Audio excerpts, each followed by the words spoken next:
Magandang araw mga boss, dito na tayo sa part 4 at ito na, nakita na natin kung saan ang gagaling yung tagas ng brake fluid. Dito nga yun sa wheel cylinder niya, sa wheel cap. Kaya nga pala mga boss, dito sa problemang wheel cylinder, depende yan sa inyo or depende dito yan sa pyesa. Kasi kung kulang kayo sa budget, pwede namang wheel cap lang ang papalitan nyo. Kung yung loob ng wheel cylinder, wala siyang gasgas. Pero kung may gasgas na, mas mabuti, palitan nyo na itong buong wheel cylinder. Kumbaga, assembly na yung bilhin nyo. At kung makikita nyo naman itong brake shoe ni customer, di ba? Manipis na yan. Kaya kailangan na rin niyang palitan. Dito naman ako sa isa pang brake shoe mga boss. Gagamit ako dyan ng plier para maitulak ko nga itong spring dito sa handbrake cable niya. Para nga itong handbrake cable, matanggal ko yan dito sa parking lever. Ayan mga boss, kung makikita nyo, tatanggalin ko na itong handbrake cable sa parking lever niya. Ayan nakakalawit lang naman kasi itong handbrake cable dito sa parking lever. Dito naman sa wheel cylinder, yung boot ng piston, tinanggal ko. Tapos gumamit ako ng plier dyan para matanggal ko naman itong piston. Medyo stuck kasi itong piston mga boss, kaya ang ginawa ko, gumamit ako ng plier para mahila ko nga palabas itong piston niya. Actually, yung rubber cap nito or wheel cap niya, nandito yan sa piston nakakabit. Kaya paghila mo nitong piston, kasama na dyan yung pinaka wheel cap niya. Medyo kumapit lang itong piston dito sa wheel cylinder, pero matatanggal yan. At ito na yung wheel cap niya mga boss, kung makikita nyo.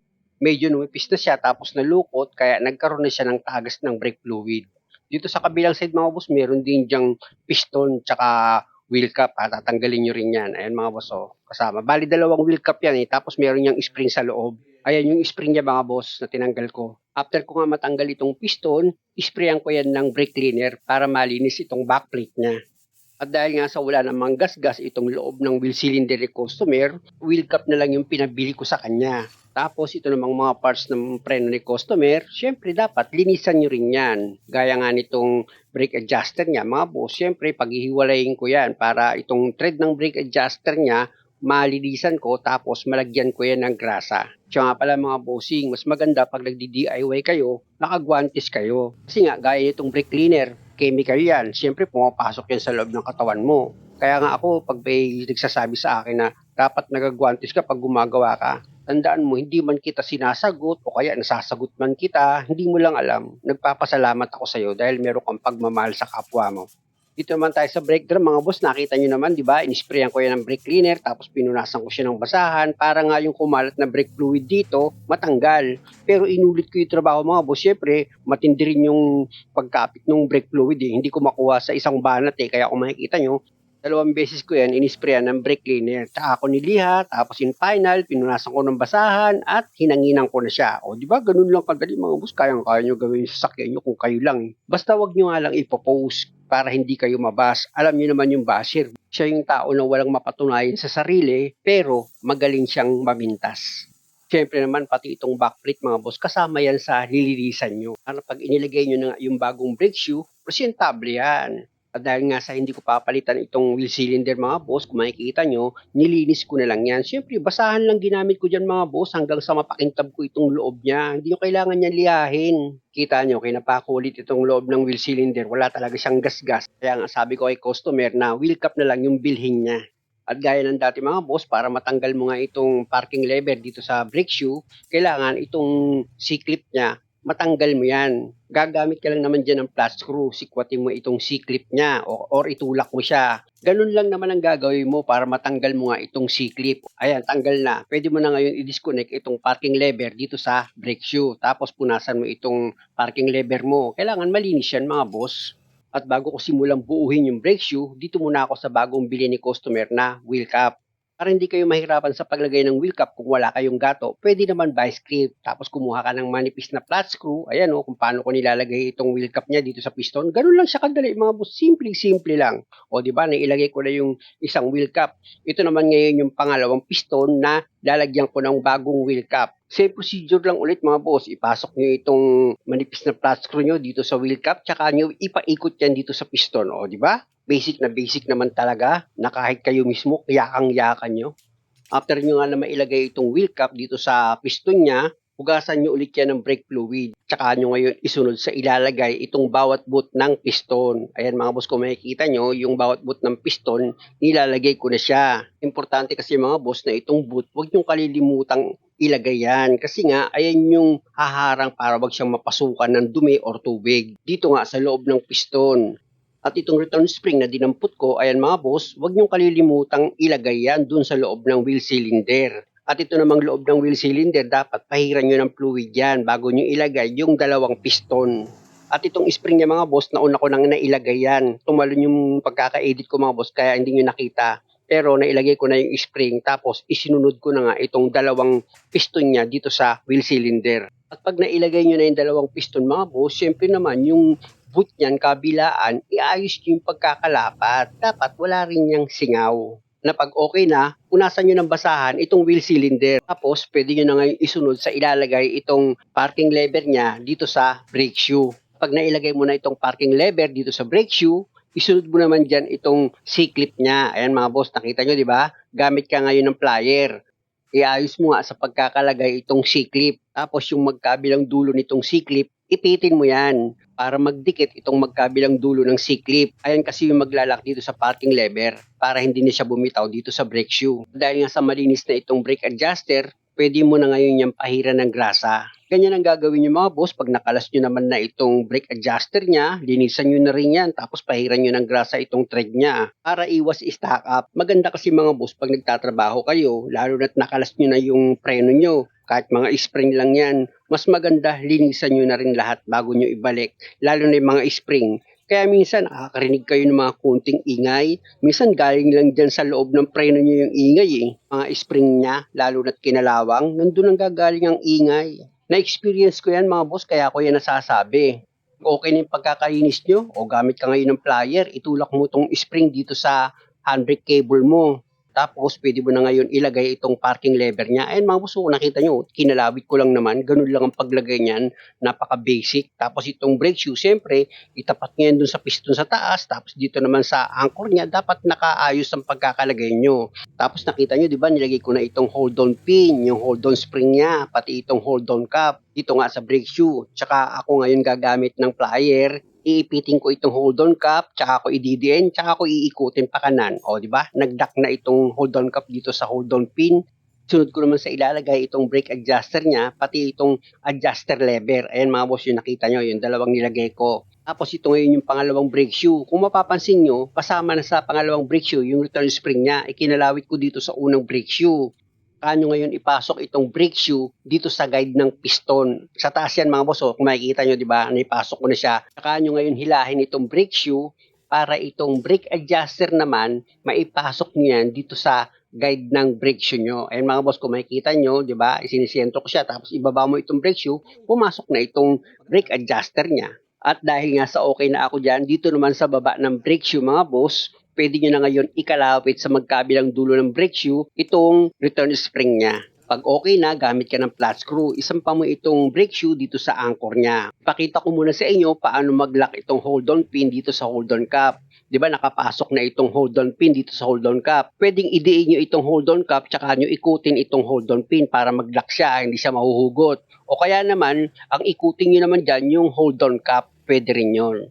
O itusok ko na itong hold-on pin dito sa backplate. Tapos ilagay niyo yung hold-on spring, tapos yung hold-on cap. Dapat mga boss nakasentro sa butas ng hold-on cap itong hold-on pin. Para pag inipit nyo ng plier itong hold-on cap at idiniin nyo yan, pihitin nyo na lang ng pakaliwa or pakanan itong hold-on cap para mag-lock na siya dito sa hold-on pin. At syempre naman, siguraduhin nyo na itong hold-on pin, nag-lock siya dito sa hold-on cap. Hindi siya lulusot. Syempre naman mga boss, sa final, yung malaking return spring niya, ilagay nyo na yan. Gagamit ka dyan ng manipis na flat screw. Ikalawit mo yan dito sa adjuster lever niya. Practice lang yan mga boss. Kaya nyo yan. Ayan o, tingnan nyo. One time lang. O, diba? Salpak agad. At syempre naman, dahil nga sa nahawak-hawakan ko itong brake shoe, baka may fingerprint ako dyan, inisprayan ko yan ng brake cleaner, tapos hinanginan ko na lang. Para nga, walang bakas ng lumipas. At pag okay na mga boss, bago nyo ilagay yung brake drum, pahiran nyo ng grasa itong pagpapasukan nyo ng bearing. Para suwabe nga itong brake drum pag inilagay mo yan. Pero hindi ko pa naman ipapilal yung pagkabit nitong brake drum mga boss dahil nga sa isusubok ko muna yan para malaman ko kung gaano nga kalaki yung i-adjust ko dito sa preno niya. Ikot ko lang naman itong brake drum mga boss, malaman ko na kung gaano kalaki yung i-adjust ko dyan.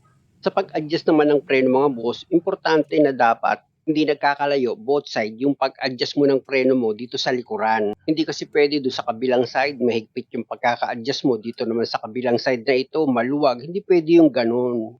Alam ko naman na hindi nyo mape-perfect yung pag-adjust ng preno. Kahit man ako, hindi ko rin yan nape-perfect. Pero dapat malapit sa katotohanan. Alam nyo naman siguro yung masikip, sobrang sikip. Maluwag, sobrang luwag. O, di ba? Katulad dito, medyo may sabit siya kapag pinipihit ko itong brake drum. Sa akin mga boss, okay na yan. Lagay ko na ngayon itong self-locking nut niya. Tapos gamit ako dyan ng socket na sa number 30.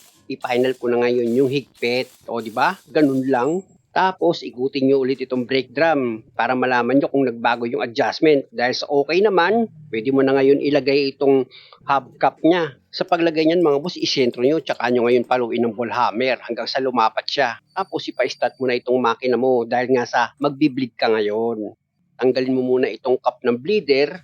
Tapos, gamit ka ng number 8 na box wrench para maluwagan mo itong bleeder. Mga boss, ayan o, nakita nyo, luluwagan ko yan. Dahil nga pala sa nagpalit kayo ng wheel cap, kaya kailangan yung i-bleed itong cylinder niya. Sa pagbi-bleed naman mga boss, kung paano nyo i-bleed yung brake caliper sa harapan, ganoon din naman dito sa likuran. Ipapump yung brake pedal, after ng ilang segundo, nakapirme, nakadiin sa brake pedal, tsaka mo ngayon luwagan yung bleeder. Para lumabas nga yung hangin dito sa loob ng wheel cylinder. Ayan, pakinggan yung mga boss kung paano ko mag-bleed. Bomba! Perme! Bomba! Perme! Pag buo na yung fluid na lumalabas dito sa bleeder niya mga boss, ibig sabihin wala na siyang bula, okay na yun. Pwede mo na ngayon i-final yung higpit dito sa bleeder mo. Tapos yung rubber cap niyan, syempre wag mo kalimutang ilagay. Punta muna ako dito sa harapan ng sasakyan ni customer para nga magsalin ako ng brake fluid. Paalala ko lang sa inyo mga boss na pag nagbi-bleed nga pala kayo ng preno, dapat dito sa fluid reservoir, lagi kayong naka-update. Hindi pa pwedeng matuyuan yan ng fluid during na nagbi-bleed kayo, lalong lalaki yung problema. Dahil nga sa okay na yung brake pedal ni customer, bumalik na daw sa normal, palitan ko daw ito ng air filter. Kasama kasi yan sa PMS na gusto ni customer, pero hanginan ko yan mga boss bago ko ilagay yung bagong air filter. At pag okay na, after ko mahanginan yan, syempre, ito na yung bagong air filter ni customer, ilagay ko na yan. Sa paglagay niyan mga boss, madali lang naman, ilapat nyo lang yan dito sa air filter housing niya. Syempre, pati itong cover ng air filter housing nyo at yung clip, dapat maayos yung pagkakalagay nyo. At pag okay na, dito naman tayo sa pagpalit ng cabin filter or aircon filter niya. Syempre naman, ang una nyong gagawin, buksan nyo muna itong glove box niya. Tapos, iangat nyo bigla itong glove box. Ayan o, di ba? Tanggal na agad. Ilapit ko itong camera mga boss. Dito naman tayo sa cover ng aircon filter. Idiin nyo lang yan mga boss. O, ayan o, yung daliri ko nakita nyo, idiniin kong ganyan. Tapos iangat nyo. Tsaka nyo ngayon hilahin. Nakatusok lang naman itong cover. O, di ba? Tanggal na ulit siya. Tapos ito namang filter, ilahin nyo na yan palabas mga boss. O, di ba? Basic na basic lang. At kung makikita nyo, itong aircon filter niya, grabe na yung dumi. Mahina na daw yung buga ng hangin. Paano? Ang dumi na. O, ito na ngayon yung bago mga boss. Ilagay ko na yan. Kung walang direction yung mabibili yung aircon filter mga boss, kung ano yung forma ng luma sa pagkakatanggal nyo, gayahin nyo na lang sa pagbalik. At ito namang cover niya mga boss, kung makikita nyo, yung tinuturo ng daliri ko, di ba? May dalawang parang sungay yan. O, itutusok nyo lang yan dito sa tinuro ng daliri ko, isushoot yung ganyan. Di ba? Ganyan lang siya. Iayos ko muna mga boss. Tapos, ilagay ko na yan ha. O yan o, itusok nyo. Pag naitusok nyo, itulak nyo na lang. Maglalak na yan. Alam nyo mga boss, malaking bagay na marunong kayong magtanggal niyan para kahit papano, nalilinis nyo. Ito namang tinuturo ng daliri ko mga boss, magkabilaan yan. Diyan nyo ngayon itatapat itong glove box nyo.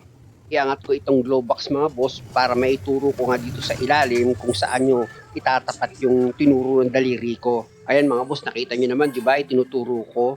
Bali yung unang itinuro ko kanina, dyan mo itatapat itong glove box mo. Pag naisentro mo na nga yan, tsaka mo ngayon idiin itong glove box mo. Maglalak na yan at pwede mo nang isarado. O di ba? Ganun lang. O buksan mo, tapos sara. O buksan mo ulit, sara. O di ba? At dahil sa okay na ako dyan mga boss at sobrang dumi nitong makina ng customer, iwashing ko yan. Kaya lang talagang mahaba pa itong video mga boss, kaya abangan nyo sa last part. At kung maluwag naman sa kalooban nyo, pasubscribe na rin itong channel ko. Maraming salamat.